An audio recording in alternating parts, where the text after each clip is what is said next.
Puji dan syukur pada Tuhan Yesus Kristus. Selamat pagi bagi kita semua, saudara-saudari di dalam Yesus Kristus.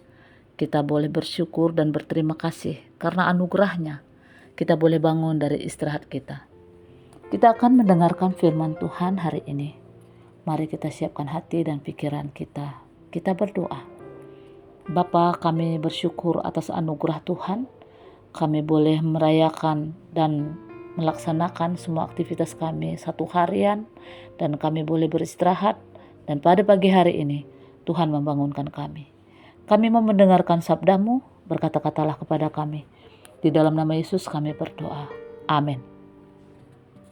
Firman Tuhan bagi kita 1 Timotius 1 ayat 13. Sekalipun aku tadinya seorang penghujat, penganiaya dan orang yang ganas, namun aku telah dikasihaninya, karena semuanya itu telah kulakukan tanpa pengetahuan di luar iman.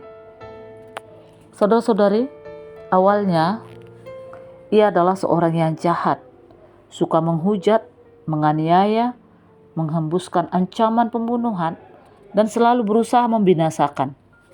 Namun ada sebuah peristiwa yang membuatnya berubah. Ia menjadi seorang pelayan yang rela mengorbankan diri demi menyatakan kasihnya. Ia adalah Paulus. Sebelum berjumpa dengan Yesus, Paulus begitu giat menganiaya orang-orang Kristen dengan sengaja. Lantas apa dasarnya hingga pada akhirnya ia berubah menjadi pembela Kristus yang sangat militan dan rela mengalami penderitaan? Tidak lain adalah karena pengalaman perjumpaannya dengan Yesus secara pribadi. Yesus membuka pikiran Paulus hingga ia merasa sangat berdosa. Namun Yesus menyatakan kasih dan pengampunan kepada Paulus, bahkan mengutusnya menjadi pelayannya. Karena itu, iman Paulus kepada Yesus menjadi begitu kuat. Paulus tetap teguh melayani Tuhan, sekalipun ia harus menghadapi tantangan berat secara terus-menerus. Bagi Paulus, beratnya kesulitan yang harus ditanggungnya dalam melayani tidaklah sebanding dengan besarnya kasih Allah yang sudah ia terima dan terus ia rasakan. Saudara-saudariku, kita bisa belajar tentang kekristenan dari berbagai sumber.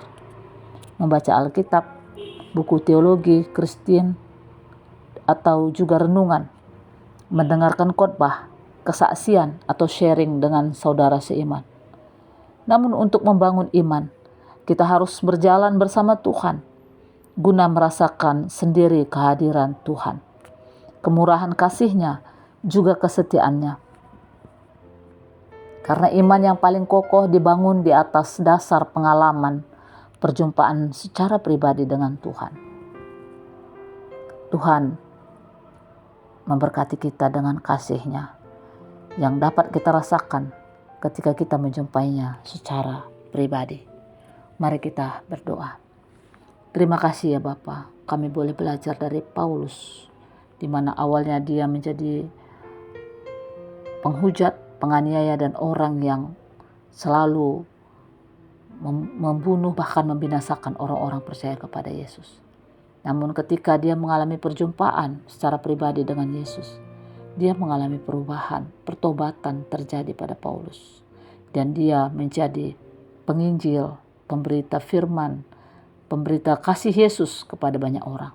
Ajar kami Tuhan untuk bisa menjadi pelaku firman, untuk bisa menyatakan kasih Kristus kepada sesama kami, dan selalu setia di dalam melakukannya.